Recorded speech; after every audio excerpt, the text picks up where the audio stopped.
Hello everyone, welcome back to my YouTube channel वांगशन in emotions. I hope आप सब अच्छे होगे, अच्छे नहीं तो हो जाओ यार। First of all happy Rakshabandhan all of you. And second of all I am sorry, मैं कुछ दिनों से अपडेट नहीं दे पाई क्योंकि मैंने जैसा पहले बताया था मेरे घर पे बहुत सारे गेस्ट हैं और उनको ट्रीट करने में मेरा बहुत सारा टाइम चला जाता है। अभी मुझे थोड़ा टाइम मिला है तो मैं रिकॉर्डिंग कर रही हूँ एंड टाइम मिला तो आज ही अपलोड कर दूंगी, और अगर आज नहीं कर पाई तो कल करूँगी। तो रक्षाबंधन या तो आज आपको सुनने को मिलेगा या कल सुनने को मिलेगा, मुझे ज़रूर विश कर देना। बट ये तो जोक था। वैसे थैंक यू आप लोगों के कमेंट्स के लिए, मुझे काफ़ी अच्छा लगा। किसी ने ये भी पूछा था कि मैं ठीक हूँ, मैंने अपडेट नहीं दिया। मैं बिल्कुल ठीक हूँ, डोंट वरी। एंड मैंने अपडेट नहीं दिया क्योंकि मैं बिज़ी थी। अब चलो फाइनली हम आज के पार्ट को स्टार्ट करते हैं। लास्ट पार्ट में हमने देखा था कि विंग, जिसे एक पुराना साथी मिल गया था जिसका नाम था शुयांग। शुयांग उसे कहीं लेके गया जहाँ उसने बोला था कि वहाँ एक ग्रैनी रहती हैं, उनकी मदद करने के लिए वो यहाँ आया है, उन्हीं के पास लेके गया था। साथ में वांगजी भी गया था। एंड वहाँ जाने के बाद शुयांग ने सब गड़बड़ कर दिया था क्योंकि उसने विंग को वांगजी का हस्बैंड इंट्रोड्यूस कर दिया था एक लेडी से जो खुद भी वेंस है। और जैसे तैसे शुयांग ने विंग को मनाया अंदर जाने के लिए। विंग अंदर गया एंड अंदर जाने के बाद वो सच में शॉक में था क्योंकि अंदर इतने सारे लोग थे ना, ऐसा लग रहा था कि यहाँ पे पूरा वैन फैमिली बसा हुआ है या कहीं वैन क्लान बसा हुआ है। वो शुयांग से बहुत कुछ पूछना चाहता है पर सही है वो इन सब के सामने नहीं पूछ सकता, तो वो चुप था। आगे चलने के बाद उसने किसी को देखा और वो ज़ोर से चिल्लाया, तुम! और वो उसके पास दौड़ कर गया। वहाँ पर एक लेडी थी जिसने विंग को देखा, वो भी हैरान थी। बस कुछ देर के लिए वो हैरान वहीं खड़ी थी और विंग जाकर उसके गले लग गए। उसने कहा, hey I missed you damn it. उस लड़की ने होश में आते हुए कहा, हाँ विंग, तुम यहाँ कैसे? विंग थोड़ा दूर हटा। उसने कहा, फॉर गॉड से तुम यहाँ कैसे? तुम तो जिन क्लास से भाग गए थे ना। उस लड़की ने कहा, हाँ मैं भाग गई थी लेकिन तुम यहाँ कैसे? विंग ने कहा, ये सब सोचो कि मैं भी भाग कर आया हूँ। तभी वो लेडी जिसने उन्हें डोर पर वेलकम किया था वो आई। उसने कहा, मतलब? तो विंग ने संभालते हुए कहा अपनी बात को, हम बस घूमने आए हैं इसलिए, क्योंकि उसे पता है शुयांग ने झूठ बोला है तो कोई रीज़न ही होगा। देन उस लेडी ने उन दोनों के हाथों की तरफ देखा जो कि जॉइंट थे, विंग और उस लेडी के। तो उस लेडी ने जो दूसरी लेडी थी उसको अपने पास खींचा और कहा, म्या म्या, क्या तुम इसको जानती हो? उस म्या म्या ने कहा, हाँ वेंचिंग, ये मेरा बहुत अच्छा दोस्त है, या कहें ब्रदर इन लॉ है मेरा। वेंचिंग कंफ्यूज हो गई। उसने कहा, ब्रदर इन लॉ? म्या म्या ने कहा, हाँ मेरा भाई, तुम्हें बताया था ना जिनजुआन। वेंचिंग ने नोट किया। देन म्या म्या ने कहा, मेरे भाई की शादी इसकी बड़ी बहन के साथ हुई है, तो एक तरीके से बोल सकते हो कि ये मेरा ब्रदर इन लॉ है ना? म्या म्या ने नोट किया और कहा, ये ओमेगा है ना? म्या म्या ने कहा, हाँ ऑफ कोर्स है, और ये मेरा बहुत अच्छा दोस्त है, हम बचपन से साथ रहे हैं, और पता है हम बचपन में साथ में खेलते थे, कूदते थे।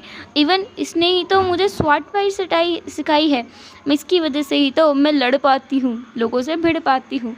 म्या विंग के बारे में बहुत कुछ बोले जा रहे थे। विंग को एम्बैरसिंग फील हो रहा था कि ये लड़की कब बंद होगी, इसकी ज़ुबान ना सच में कैंची की तरह चलती है, कभी चुप रह ही नहीं सकती, कोई बात पेज में पट ही नहीं सकती, कोई बात इसके पेट में पच ही नहीं सकती। वेंचिंग ने म्या म्या के लिप्स पर हाथ रखा और कहा, मैं समझ गई, ये तुम्हारा दोस्त है, वैसे ये शुयांग का भी दोस्त है। म्या म्या ने कहा, हाँ होगा ही, मैं भी तो उसे पहले से जानती हूँ। वेंचिंग ने कहा, हाँ मैं जानती हूँ ये बात भी, और इसीलिए उसे मैं यहाँ रहने दे रही हूँ। ठीक है, अब तुम इसे अपने साथ ले जाओ, इसका हस्बैंड भी आया हुआ है। म्या म्या शॉक हो गई। उसने शॉकिंगली विंग की तरफ देखा और कहा, हस्बैंड?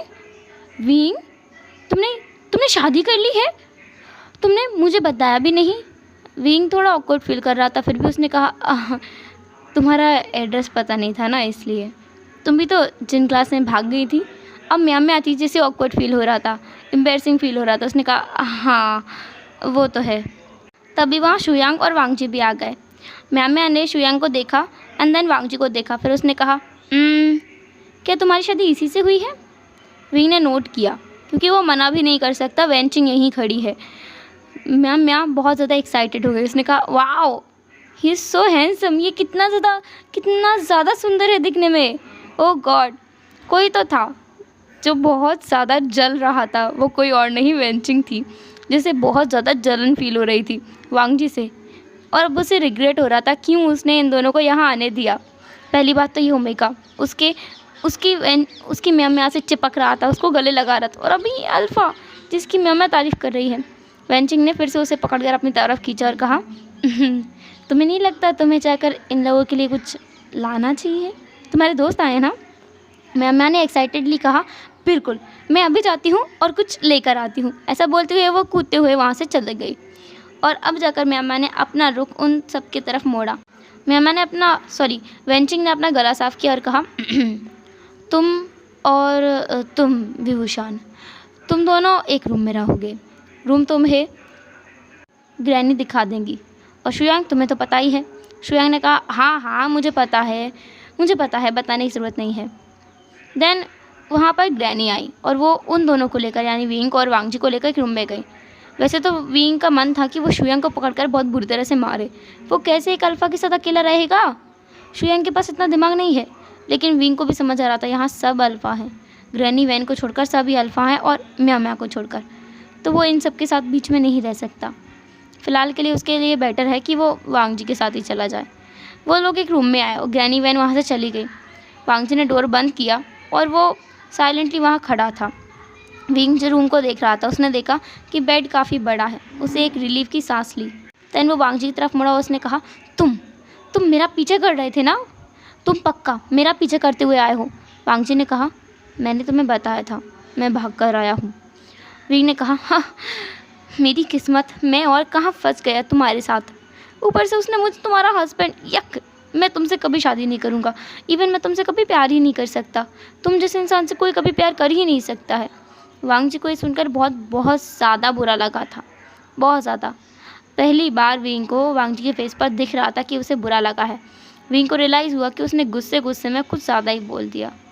उसने ट्राई किया कि वो वांग जी से माफ़ी मांगे। वो आगे बढ़ा, वो बस माफ़ी मांगने वाला था, तभी उनके गेट पर फिर से नॉक हुआ और इस बार विंग बहुत ज़्यादा इरिटेट हो गया। उसने जाकर डोर को खोला तो बाहर शुयांग खड़ा था। विंग ने उसे अंदर लिया और देन उस पर चिल्लाते हुए कहा, तुमने क्या क्या किया है, मुझे सही से बताओ। तुम यहाँ वैन्स के बीच क्या कर रहे हो? वैन्स को वैन फैमिली ने वैन लाने तक निकाल दिया था। ये वही मेंबर्स हैं ना? शायद ने कहा, विंग शांत हो जाओ, आराम से बैठकर भी बात की जा सकती है, वरना गुस्सा मुझे भी आता है। विंग को पारा और भी ज़्यादा चढ़ गया। उसने कहा, तुम कह रहे हो गुस्सा तुम्हें भी आता है? गुस्सा मेरा ज़्यादा बढ़ रहा है। पहली बात, तुम इन वैन्स के साथ रह रहे हो। दूसरी बात, तुमने मुझे यहाँ लाकर अल्फाज के बीच फंसा दिया है। तीसरी बात, तुमने इसे मेरा हस्बैंड बना दिया। शुयांग, तुम कुछ करने से पहले सोचते भी हो। और म्या वो यहाँ क्या कर रही है?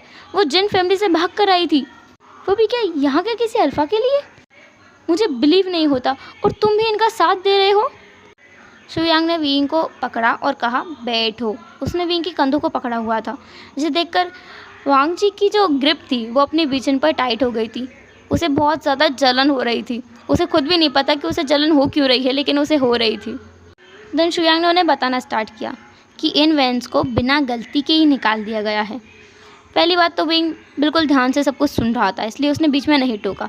तो शुयांग बता रहा था कि इन वैन्स को बिना गलती के निकाल दिया गया है। वो लोग यहाँ अपने आप आके रहने लगे एंड उन्होंने शुयांग की भी हेल्प की यहाँ रहने में, जब वो जियांग क्लान से आ गया था भाग करके।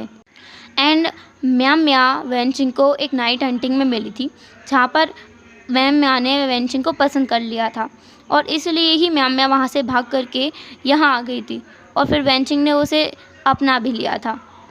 एंड तीसरी बात यह है कि मैंने तुम्हें इसका हस्बैंड इसलिए बताया है क्योंकि वेंचिंग यहाँ की क्लान लीडर है। विंग शॉक हो गया। उसने कहा, क्या क्लान लीडर? लेकिन वो तो वैन रुहान। फिर शुयांग ने उसे टोकते हुए कहा, हाँ, वो अलग क्लान हम एक तरीके से मान सकते हैं।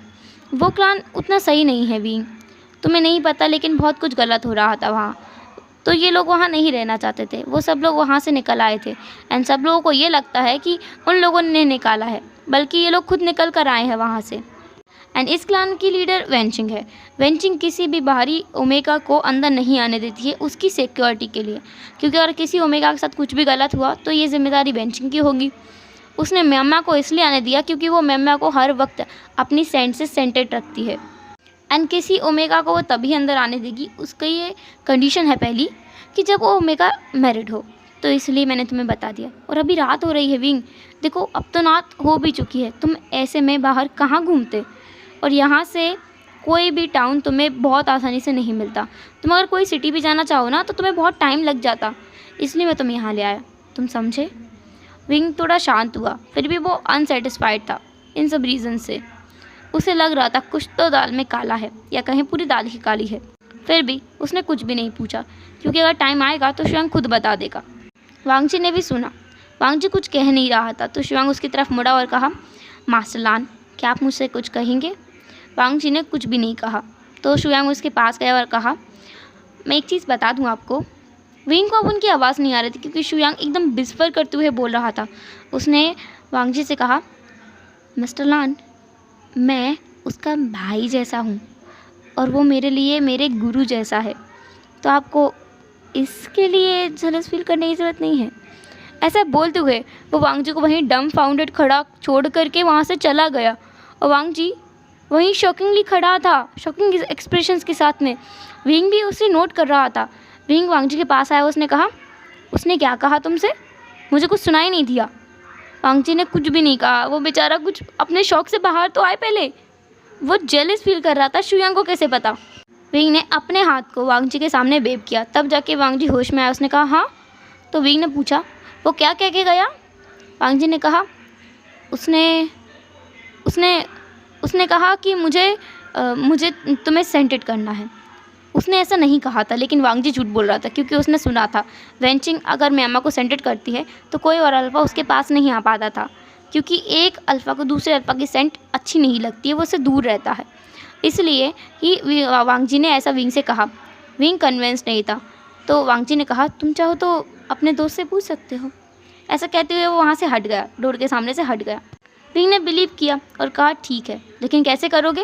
वांगजी ने कहा, बस तुम्हारा हाथ पकड़ के। विंग ने कहा, ठीक है। उसने अपना एक हाथ आगे किया एंड वांगजी ने उस हाथ को अपने हाथ में पकड़ा और उसे सेंटेड कर दिया। विंग की बॉडी से रोज़ में सैंडलवुड की स्मेल मिक्स हो गई थी। अब विंग को काफ़ी अच्छा भी लग रहा था, उसे नहीं पता, लेकिन फिर भी उसे अच्छा लग रहा था। एंड वांगजी अपने मन में खुद से ही कह रहा था कि वो जब भी क्लान वापस जाएगा वो इस चीज़ के लिए पनिशमेंट लेगा, क्योंकि उसने आज लान क्लान का एक रूल तोड़ दिया है। लांस झूठ नहीं बोलते, उसने झूठ बोल दिया है। फिर भी वो विंग को सच तो नहीं बता सकता ना कि वो जेलस फील कर रहा था, और इससे एक चीज़ तो अच्छी हो गई कि अब विंग सेफ़ है। थोड़ी देर बाद दोबारा से उनके गेट पर लॉक हुआ। उन्होंने गेट खोला तो वहाँ कुछ सर्वेंट्स थे जो कि वहाँ बाथटब लेकर आए थे। उनके रूम को तो तैयार करवा दिया गया था, लेकिन वहाँ कोई स्क्रीन नहीं थी जहाँ पर वो लोग प्राइवेसी स्क्रीन के पार जाकर नहा सके। वहाँ बाथटब लाया गया, उसमें पानी भरा गया, उन्हें कुछ कपड़े भी दिए गए और वो सर्वेंट्स वहाँ से चले गए। वो दोनों बहुत ऑकवर्ड फील कर रहे थे। विंग सोच रहा था कि क्या वो ऐसे नहाएगा एक अल्फ़ा के सामने, बिल्कुल भी नहीं। एंड वांगजी सोच रहा था, विंग क्या उसके सामने सच में, नहीं। तो वांगजी ने कहा, मैं बाहर होकर आता हूँ। ऐसा बोलकर वो रूम से चला गया। विंग ने एक रिलीफ की ब्रेथ ली कि चलो, इस अल्फ़ा को कुछ तो अकल है। विंग को अच्छा भी लग रहा था, अनजाने में ही वो मुस्कुरा रहा था। उसने खुद से ही कहा, ये बाकी अल्फ़ा से अलग है। देन विंग ने नहाया एंड जब उसने नहा लिया तब ही वांगजी वापस आया एंड विंग ने कहा कि वो बाहर जाता है। वांगजी ने उसे रोक लिया। विंग कंफ्यूज था। वांगजी ने अपना हाथ आगे बढ़ाया। विंग को भी उसका इशारा समझ आ गया। उसने अपना हाथ वांगजी के हाथ में दे दिया एंड वांगजी ने उसे फिर से सेंटेड कर दिया। नहाने की वजह से वो फिर से जो उसकी सेंट थी वो बदल गई थी रोज़ सेंट में, प्योर रोज़ सेंट में। अब वो फिर से सेंटेड था, तो वो बाहर जा रहा था एंड अब उसे सिक्योरिटी थी कि कोई भी और अल्फ़ा उसके पास नहीं आएगा। हालांकि वो खुद को प्रोटेक्ट कर सकता है किसी भी अल्फ़ा से, किसी भी डोमिनेंट अल्फ़ा से, लेकिन उसे ये चीज़ अच्छी लग रही थी तो उसने वांगजी को मना नहीं किया। उसे पता नहीं, लेकिन फिर भी उसे वांगजी का अपने पास होना बहुत अच्छा लगता है। और वो बाहर घूम रहा था। फिर से उसने म्यामा को देखा, उसके पास गया। म्यामा ने कहा, तो विंग, क्या तुमने खाना बनाना सीख लिया। विंग ने कहा, मुझे खाना बनाना नहीं आता। तुम्हें पता तो है मैं खाना बनाना कभी सीख नहीं सकता। तुम्हें याद है जब मैंने पहली बार रसोई में कदम रखा था तो मैंने पूरे किचन को बर्बाद कर दिया था, सब कुछ तहस नहस कर दिया था। ऐसा बोलकर वो दोनों ही हंसने लगे। उन्हें पुरानी मेमोरीज जो याद आ गई थी। फ्लैशबैक में जब विंग छोटा सा था, मतलब 10 साल का बच्चा, तो वो किचन में गया था थोड़ा काम करने के लिए। जैसा कि उसकी मदर ने कहा था कि उनको खाना बनाना सीखना चाहिए। म्या म्या भी तब वहीं आई हुई थी। म्या म्या को ऑलरेडी कुकिंग आती थी उस टाइम तक, लेकिन विंग को नहीं आती थी। उसने उबला हुआ पानी पूरा नीचे गिरा दिया था, बट उसके पैर में कुछ नहीं हुआ, लेकिन सर्वेंट्स के बेचारे पैर बहुत बुरी तरह से जल गए थे। फिर उसने आटा अपने सर के ऊपर गिरा लिया था, और इतना ही नहीं, उसने लाल मिर्ची का पाउडर भी आंखों में भर दिया था। खुद की आंखों में नहीं, बल्कि म्या म्या की आंखों में। एंड उस दिन के बाद से जैसे विंग का किचन में जाना मना हो गया था। मैडम यू ने उसे बहुत डांटा था। उसकी माँ ने उसे पनिशमेंट भी दी थी कि ऐसी कुकिंग की जाती है, आटा सिर पे गिरा लो, पूरे भूत बन जाओ। किसी की आंखें फोड़नी हो तो उसमें लाल मिर्ची पाउडर डाल दो, और ऊपर से ऊपर सारे सर्वेंट्स के पैर भी जला दो। उस दिन के बाद से म्या म्या उसे थोड़ा दूर दूर रहने लगी थी, क्योंकि उसे विंग से डर लगने लगा था। बैक टू प्रेजेंट वो दोनों सच में हंस रहे थे कि वो दोनों कितने ज़्यादा शरारती थे। वो सारा कांड वैसे तो विंग ने किया था, पर म्या म्या भी कम नहीं थी। आटा गिराने वाला काम उसने किया था। वो दोनों इस बात से बेखबर थे कि कोई दूर खड़ा उन दोनों की सारी बातें सुन रहा है, और वो व्यक्ति भी मुस्कुरा रहा है। वो वेंचिंग थी, जो म्या म्या के फेस पर आज इतने टाइम के बाद वही पुरानी वाली मुस्कान देख पा रही थी। उसने ऐसे पुरानी म्या म्या को खो दिया था। वो उन दोनों के पास आई, और वो दोनों बिल्कुल चुप हो गए। देन वेंचिंग ने कहा, तुम दोनों क्या बातें कर रहे थे? विंग बताओ ना, म्या म्या बचपन में कैसी थी? विंग ने कहा, वो बहुत ज़्यादा मोटी थी, गोलू मोलू सी। ऐसा कहते हुए उसने म्या म्या की तरफ देखा, और म्या म्या उसे गुस्से में देख रही थी। उसने कहा, हे तुम थे चबी मोटू से, मैं तो हमेशा से इतनी गॉर्जियस एंड पतली रही हूँ, तुम ऐसे नहीं कह सकते। ऐसा कहते हुए वो दोनों लड़ रहे थे, एंड वेंचिंग हंस रही थी। थोड़ी देर बाद वहाँ वांगची भी आया, एंड सब लोगों ने मिलकर डिनर किया। डिनर करने के बाद अब बारी थी वापस से रूम में जाने की। विंग और वांगची रूम में आ तो गए थे, लेकिन अब आके क्या करें? क्या एक ही बेड पे सो जाएं? वांगची ने कुछ भी नहीं कहा। उसने बस अपने रोप्स निकालना स्टार्ट कर दिया, और विंग तो जैसे शिवर करने लगा था कि ये क्या करने वाला है। बट जो विंग सोच रहा था वैसा कुछ भी नहीं हुआ। उसके सारे अरमानों पर जैसे पानी फिर गया। वांगची ने अपने स्वॉर्ड को साइड में रखा, अपने रोप्स को उतारा, इनर रोप्स को लिया, और वहीं उस बेड पर एकदम साइड के कॉर्नर पे जाके, एकदम नीचे, एकदम साइड के ही, जैसे कि वो गिर ना जाए, इतने साइड के कॉर्नर पे जाकर अपने हाथों को क्रॉस करके अपने चेस्ट पर, और सो गया आंखें बंद करके। और विंग अपना मुंह खोल करके उसे देख रहा था एकटक कि ये इंसान सच में ठीक है। मतलब आज तक किसी भी अल्फ़ा ने विंग को रेजिस्ट नहीं कर पाया है।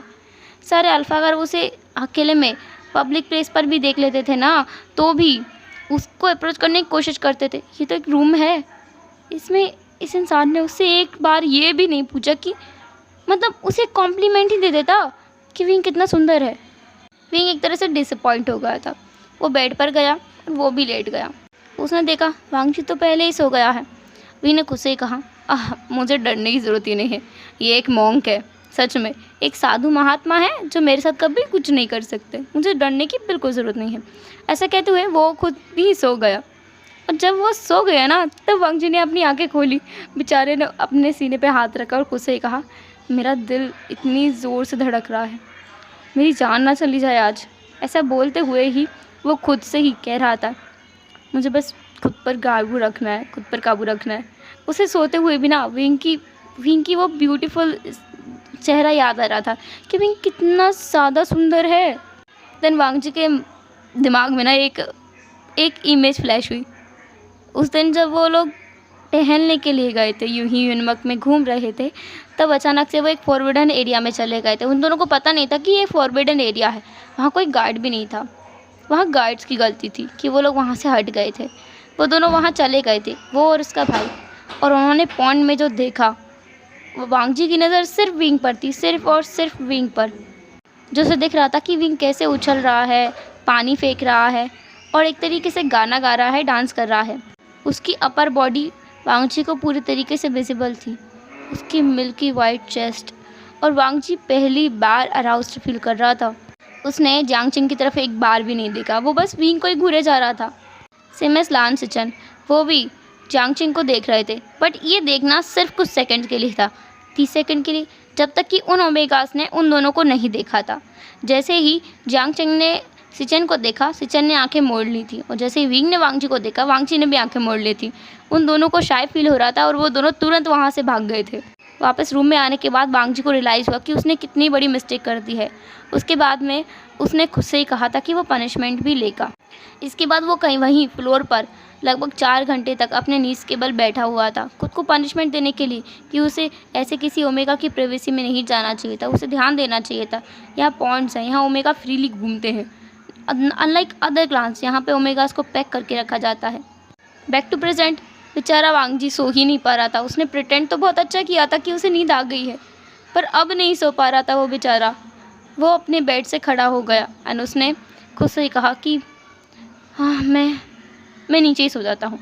उसने वहीं से ब्लैंकेट उठाया और नीचे ही फ्लोर पे बिछा लिया और वहीं जा कर के वो लेट गया। थोड़ी देर बाद उसे नींद आ गई। रात को लगभग 3 बजे विंग उठा। उसे बहुत प्यास लगी थी। उसने अपने दूसरी तरफ देखा तो वहाँ वांगजी नहीं था। विंग को थोड़ा हैरानी तो हुआ, फिर उसने सोचा वो कुछ भी कर रहा होगा, कहीं घूमने गया होगा। वो उठा, बेड साइड टेबल पर जाकर उसने पानी पिया और वो सोने वाला था। तब उसने देखा कि बेड के नीचे फ्लोर पर वांगजी ऑलरेडी दूसरी साइड सो गया है। विंग को ये देख कर के हंसी आ गई। उसने खुद से ही कहा, मैंने सच में सच सोचा है, ये एक मॉन्क है, एक योगी बाबा।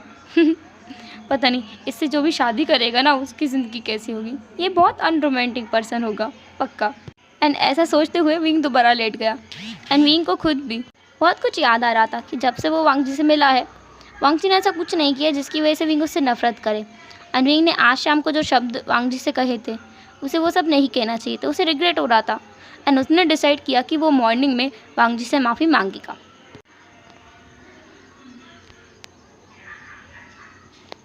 हेलो एवरीवन, तो कैसा रहा आज का पार्ट? जो भी हो, जैसा भी हो, कमेंट ज़रूर करना। एंड क्या लगता है आपको, क्या ये एक दूसरे के प्यार में पड़ने वाले हैं? मुझे तो लगता है। आपको क्या लगता है कमेंट में ज़रूर बताना। फिर मिलेंगे नेक्स्ट पार्ट में, तब तक के लिए tata, take care, bye bye, अपना ख्याल रखना।